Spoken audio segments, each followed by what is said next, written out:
Hello students. We had begun with the chapter Glimpses of India, and in the first part we had read about a baker from Goa, and in that we had seen how bakers are a very important part of the Goan culture. In the second part we are going to study about Coorg, which is a coffee country or a place in India which is known for coffee plantation.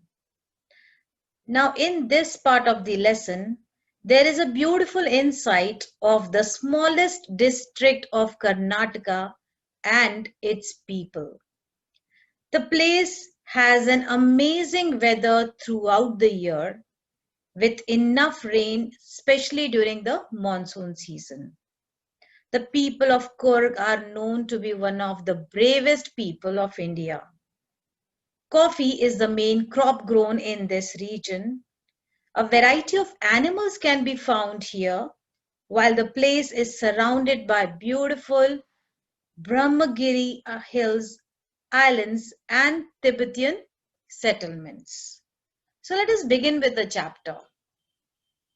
Coorg is a coffee country, famous for its rainforests and spices. Midway between Mysore and the coastal town of Mangalore, you would have heard about Mangalore also. It is not Bangalore. So between Mysore and Mangalore sits a piece of heaven.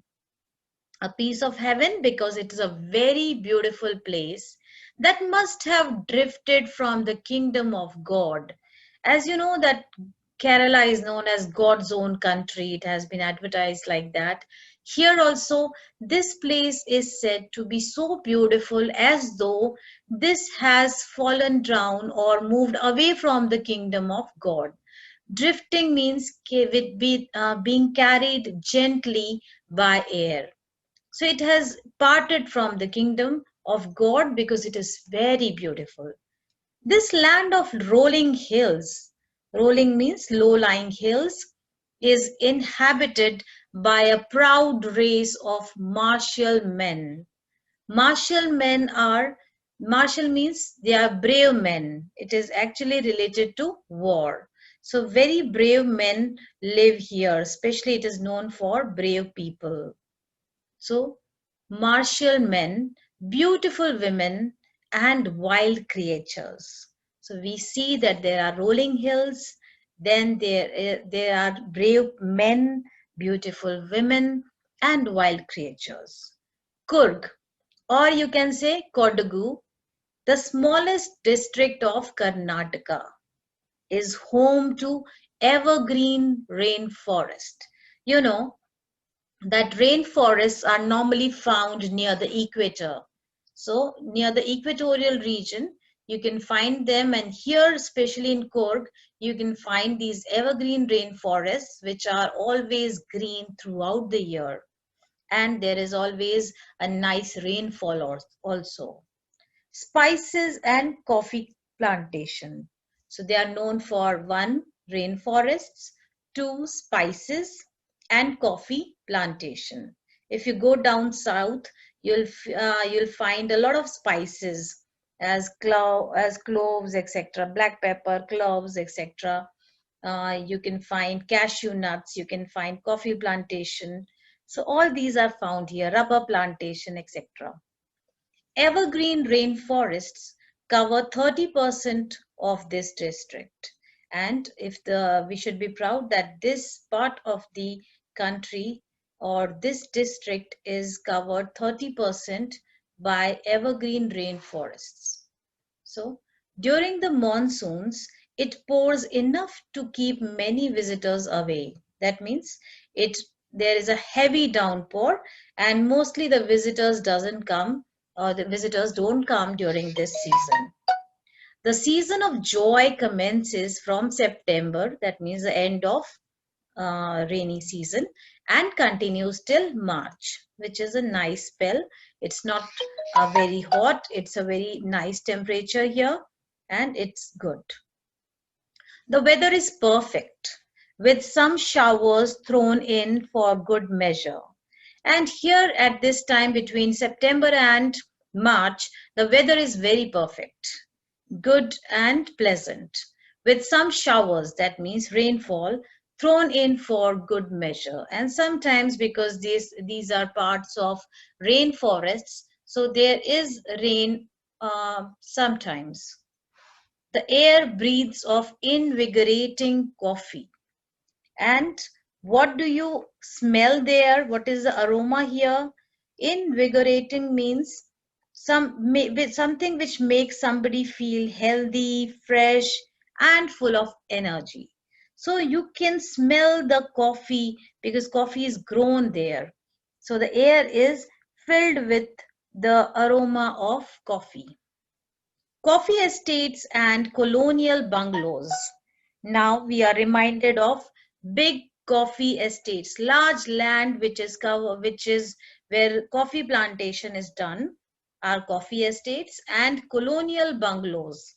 Colonial means we were the colony of the Britishers. So the British bungalows, the typical British bungalows are very beautiful, and they have a different kind of architecture. Even if you see them, you'll be able to recognize, are found there. They stand tucked under tree canopies in prime corners.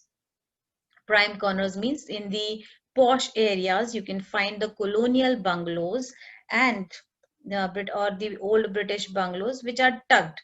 That means which are just hidden or covered by big trees and their canopies. Canopies are the highest or the top branches of a tree, that is the canopy.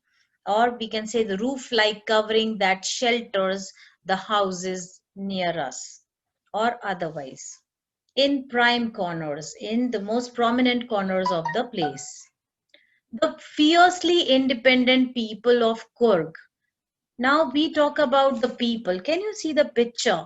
Very tall, strongly built man. With their physique itself, we can understand that they are fiercely independent. First of all, they are independent kind of people, and fiercely means extremely independent. This is an adverb of degree, and are possibly of Greek or Arabic descent. That means they are not the Aryans as we are, or the Dravidians, which are the South Indian people. They seem to have originated from Greek or Arab. As one story goes, there is a legend also which tells us that a part of Alexander's army moved south along the coast and settled here where return became impractical. So it is said that they are actually a part of Alexander's army because when he came here, a part of the army settled there and it cannot go back because of the circumstances. So they stayed here and they are these Coorgi people. Army moved south along the coast and settled here when return became impractical.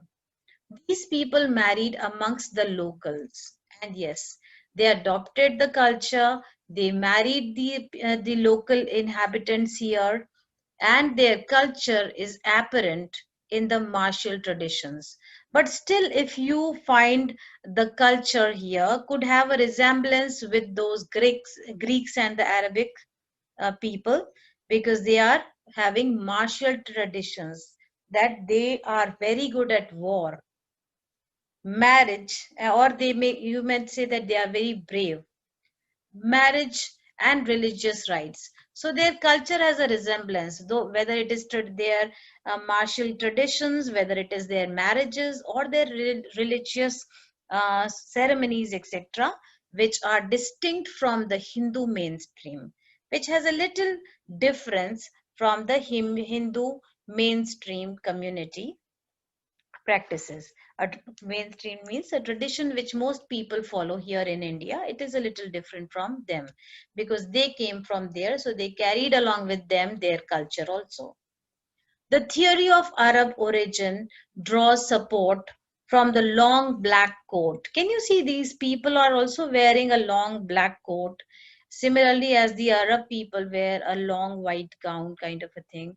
So they also has a similarity in the form of dressing also. the black coat with an embroidered waist belt worn by the Kodavus.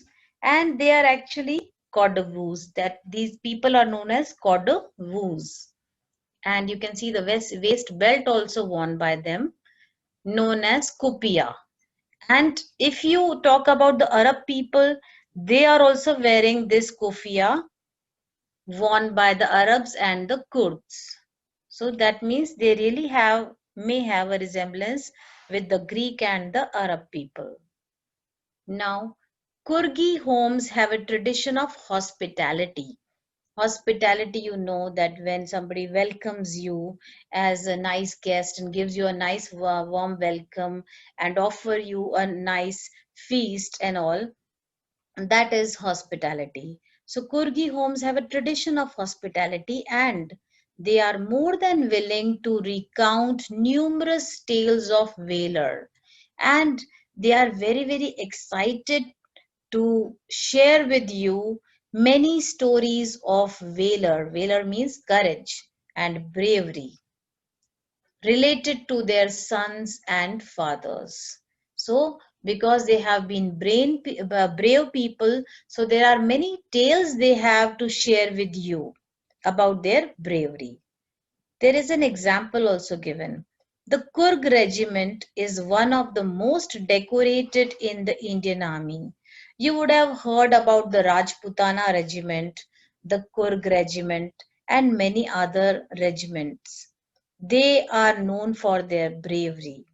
So in the army also, Coorg regiment is the most decorated one. That means they have received the maximum number of awards for bravery in war. So they are brave people. And so they have a lot of tales to share with you. And the first chief of the Indian army was also a Kurgi, General Kariappa. His name is General Kariappa. He was also a Kurgi. Even now, Kodavus are the only people in India permitted to carry firearms without a license. Now, if you know, I think we cannot keep firearms, we cannot keep pistols or any other kind of arms at home without a license. But the government has has a lot of trust in this community or Kurgi people, that they have allowed them to keep the firearms, and that also without a license. So this is also as a badge of honor, that they are brave people and they are trustworthy people. Then the river Kaveri, you know, Kaveri flows, a very prominent river of South India, obtains its water from the hills and forests of Coorg. So this is a river which originates here. Mahasir, a large freshwater fish. Now we are talking about a few fishes and aquatic animals and other animals found here in this area. Mahasir, a large freshwater fish, abound in these waters. Abound means they are found in large numbers. Kingfishers dive for their catch. Kingfishers are also found here, while squirrels and langurs drop partially eaten fruit for the mischief of enjoying the splash. Now, just near the water, who are living? You can see the squirrels, you can see the langurs, and they are eating the fruits sitting on the branches of the trees, and they are doing mischiefs, they are enjoying, they are jumping, and sometimes the fruit falls in the water of the river, and there is a splash and the ripple effect in the clear water. Ripple effect, you know, so if you drop something in water, there are a few waves which are generated. Elephants enjoy being bathed and scrubbed in the river by their mahots. You know, the keeper of the elephants are there, and you know, they are also taken to the rivers where they bathe a lot and where they are scrubbed nicely and they enjoy the water. That means they are enjoying the water of river Kaveri. the most laid back individuals. That means the most relaxed person also would convert himself into a highly energetic and adventurous person if he comes here. Because what kind of adventurous sports are found here? We can find river rafting. Rafting, you know, that traveling in a river in a raft. Raft is a floating platform made by tying planks together. You can see a raft in Google Pictures also. River rafting, canoeing. Canoeing, as you can see, is a very small boat canoe where I think only one person can sit. So canoeing is also one of the river sport. Rappelling. Rappelling is another adventurous sports where you go down a cliff by sliding down a rope. Rock climbing and mountain. So there are mountains also. So rock climbing can be done. There is river also. So mountain biking can be done. Mountain climbing can be done. Trekking can be done. Then we have canoeing and rappelling. Numerous water trails in this region are a favorite with walking trails. Sorry, walking trails means paths. So there are many walking paths also, and the region is such that a lot of trekkers are there who keep trekking in these areas. Because you know it is astoundingly beautiful also, and it offers a natural beauty, river, mountains, rolling hills, etc. Then we come to other animals and places. Birds, bees, and butterflies are there to give you company. So these are another set of animals. Macaws, you know, are the long-faced monkeys. Malabar squirrels are also there. Malabar, you know, Malabar coast is there. So Malabar squirrels are also found. Langurs are there, and slender loris. Slender loris is also a kind of a small animal. I think the face resembles like they're very big eyes. So I think it resembles like an owl, but it is a small animal. You can say like a cat, etc. And it lives on the trees and the branches of the trees. Keep a watchful eye from the tree canopy, and they are living on the trees and they are looking at you.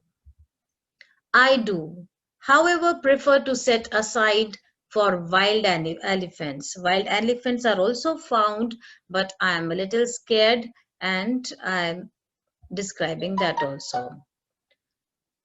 The climb to the Brahmagiri Hills, the hills are known as Brahmagiri Hills, brings you into a panoramic view. That means a whole big wide view that you can have from these hills of the entire misty landscape. And it is misty. Misty means it's, you know, there's fog and there's mist. So it is a little cloudy here, misty here, landscape of Coorg. A walk across the rope bridge, there's a rope bridge, leads to the 64-acre island of Nisarg Dham. Nisarg Dham is there, and this is an island you can reach here. This is a 64-acre island running into Buddhist monks from India's largest Tibetan settlement. And here it also you can find the Buddhist monks living here, and it is also one of the India's largest Tibetan settlements here at nearby Bailakuppe. This is also a bonus that you can see and you can meet these people. The monks are wearing which kind of clothes in red and ochre and yellow robes.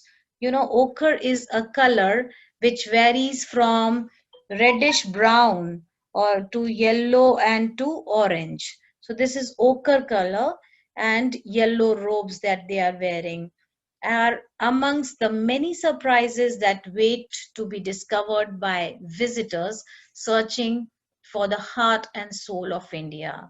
And whenever the visitors pay a visit there, they are really excited.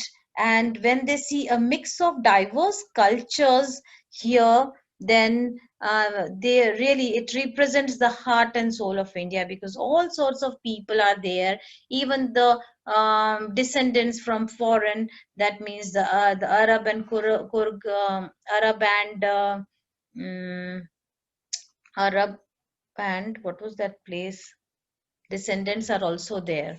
So India has merged into its culture, all of them, and they are all right here in the Coorg place.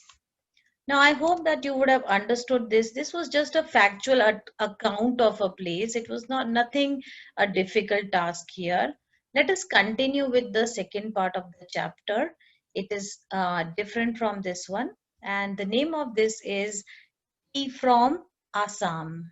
You know, tea plantations are found in Assam, and now we will continue and complete this part of the chapter also. Now, here remember, when we are talking about this, Pranjal. Pranjal is a youngster from Assam. So he actually belongs from Assam, and his friend is Rajveer. Is Rajveer's classmate at school in Delhi. Both of them study in Delhi. Pranjal's father is the manager of a tea garden. So he lives there in Assam, and he's a manager of the tea garden. So if you want to go and visit a tea garden, then obviously Rajveer can also go to Pranjal's house and the tea garden in Upper Assam, upper part of the Assam. And Pranjal has invited Rajveer to visit his home during the summer vacation.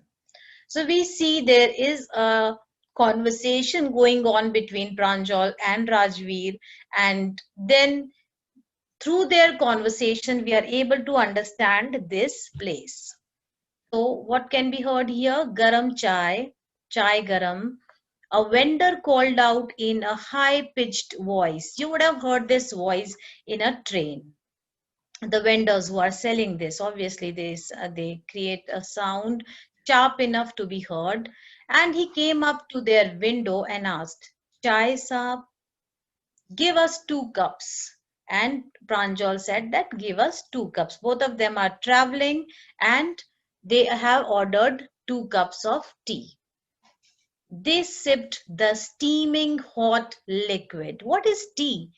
Tea is a steaming hot liquid. All obviously it is hot and steam is coming out from this liquid. Almost everyone in their compartment was drinking tea too. And if it is the tea time, everybody drinks it, and we Indians are very fond of tea also. Do you know that over 80 crore cups of tea are drunk every day throughout the world? Rajveer said. Now there's a conversation going on about tea, that about 80 crore cups of tea are drunk every day in the world. View. Now this was not known to Pranjal, and we can see an exclamatory mark and a reaction. View. Tea really is very popular. That means he had no idea how that this was so much popular in the whole world. The train pulled out of the station. Pranjal buried his nose in his detective book again. Buried his nose means he again started reading his detective book. Because in the train, what do you do to pass time? You read, or you eat, or you see the landscape that is seen outside. Rajvi too was an ardent fan of detective stories. Actually, Raji was also fond of reading, an ardent fan, a very strong fan of detective stories. But at the moment, he was keener on looking at the beautiful scenery. Even if you have a nice book, but if the scenery is so beautiful and you are visiting the place for the first time, you would not like to miss that place, the beauty of the nature. It was green everywhere. Now if you ever seen, suppose you go to Assam side tea plantations or a very nice hill station, it is very beautiful. You cannot keep your eyes off there. So green everywhere. Rajveer had never seen so much greenery before. Now it also depends upon the place you belong to. Then the soft green paddy fields gave way to tea bushes. Now we come to paddy fields. There are some paddy fields also seen. Paddy is actually rice. So rice fields are also seen, and you know that how beautiful these also look. Sometimes they are just filled with water and you can see the rice growing. So they are also a beautiful sight to behold. Thus, the paddy fields gave way to tree bushes. It was a magnificent view. It was a beautiful view against the backdrop of densely wooded hills. And all this was seen against the hills. And what is there in the hills? The hills are there's a dense vegetation of woody plants on the hills. A sea of tea bushes stretched as far as the eye could see. And what are these woody stems or woody plants that are growing here on the hills? They are actually the tea plants, or we can say the tea bushes. They are stretching as far as you can see. You will just see on these hilly areas tea growing. So they are the tea plantations dwarfing the tiny tea. That means dwarfing means bringing down the smallest thing. The tiny tea plants were tall, sturdy shade trees. Now there are another big, sturdy means strong, shady trees also, and amidst the orderly rows of bushes busily moved doll-like figures. And you can see that there is otherwise the tea plantation, but somewhere you can also find these tall, strong, shady trees also. And they are appearing the orderly rows of bushes, busily moved doll-like figures. And we can feel as though they are structured like a doll. And when they are waving, they are moving like a doll. In the distance was an ugly building with smoke billowing out of tall chimneys. Now we can find that at a distance there is an ugly building. Now what is this building and what is coming out? Smoke is coming out from this. Billowing means a moving cloud or a mass of smoke which is coming out of the tall chimneys. So which is this building? Hey, a tea garden. Rajveer cried excitedly because maybe he would have seen the tea garden for the first time. Pranjal, who had been born and brought up on a plantation, didn't share Rajveer's excitement because he has always lived there. It is nothing new to him. He has been born and brought up there. So he was not very excited here. Oh, this is tea country now, he said. Assam has the largest concentration of plantations in the world. Now, a fact has been added here that Assam has the largest concentration of plantations in the world. Which plantation? Tea plantations. You will see enough gardens to last you a lifetime. And you will see so many of tea gardens here that so much that you would never ever forget in your whole lifetime, and this would be the maximum number. You would never ever be able to find such a large expanse of tea plantations anywhere, anytime in your life. I have been reading as much as I could about tea, Rajveer said. No one really knows who discovered tea. Now suddenly Rajveer came up with the idea that how was the tea discovered? So who was the first one to use it and find it? No one actually really knows who discovered tea, but there are many legends. So there are various stories. A story from the past, which is believed by many people, but we cannot prove these stories. They are known as legends. What legends? Well, there, there is the one about the Chinese emperor. Now, the first legend is about a Chinese king who always boiled water before drinking it. Now in corona we are all drinking boiled water and hot water, but it's good that Chinese emperor also boiled water and drank it. One day a few leaves of the twigs burning under the pot fell into the water, giving it a delicious flavor. So one day these leaves fell into that pot, and when the king drank it, he found a very nice flavor added to the water. It is said that they were tea leaves. Tell me another. Okay, this is one of the legend. Which is the other legend you are talking about? Tell me another. Scoffed Pranjal. Again, he became very excited and he asked that which is the other legend? We have an Indian legend too. Bodhi Dharma, an ancient Buddhist ascetic. Ascetic means monk. We have an Indian story also that Bodhi Dharma, an ancient Buddhist monk, cut off his eyelids. Eyelids, the eyes are covered by your eyelids because he felt sleepy during meditations. So, because he was feeling very sleepy during his meditations, so he got very angry on his own eyelids. And what did he do? He just cut off his eyelids. And 10 tea plants grew out of the islets. So what happened that 10 tea plants grew from these islets. I think this is something hard to believe. The leaves of these plants, when put in hot water and drunk, banished sleep. And now when he drank the leaves of these plants, his sleep had gone. Banished means gone out of the kingdom. So expelled out of the kingdom or removed from the kingdom. So his sleep was gone. So I think this is again a legend, but it is, I think, scientifically could not be proved. He was first drunk in China.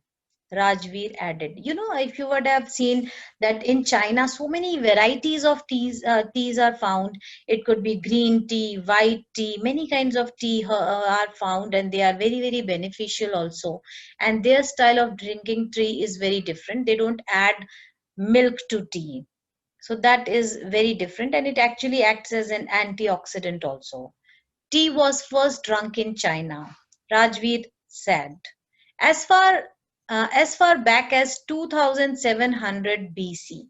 So in China, people drank tea in 2700 BC. In fact, words such as tea, chai, or chini are from Chinese. Even these words are from Chinese language. Tea came to Europe only in the 16th century and was drunk more as a medicine than as a beverage. So earlier, tea was not drunk as a beverage that you are drinking the beverage in the morning or afternoon, etc. But it was taken up as a medicine. Whenever you required a decoction drink and all, you take this. The train clattered into Mariani Junction. Now the train clattered. Clatter means a sound that is created into Mariani Junction. The boys collected their luggage. So finally it stopped with a sound, and the boys have collected their luggage and pushed their way to the crowded platform. You know that the platforms are always very crowded. Pranjal's parents were waiting for them. And who were there to receive Pranjal's parents? Soon they were driving towards uh, Dhekiabadi, and the tea garden manager by Pranjal's father. And now they are moving towards this place. This is actually the tea garden area, which is managed by the father of Pranjal.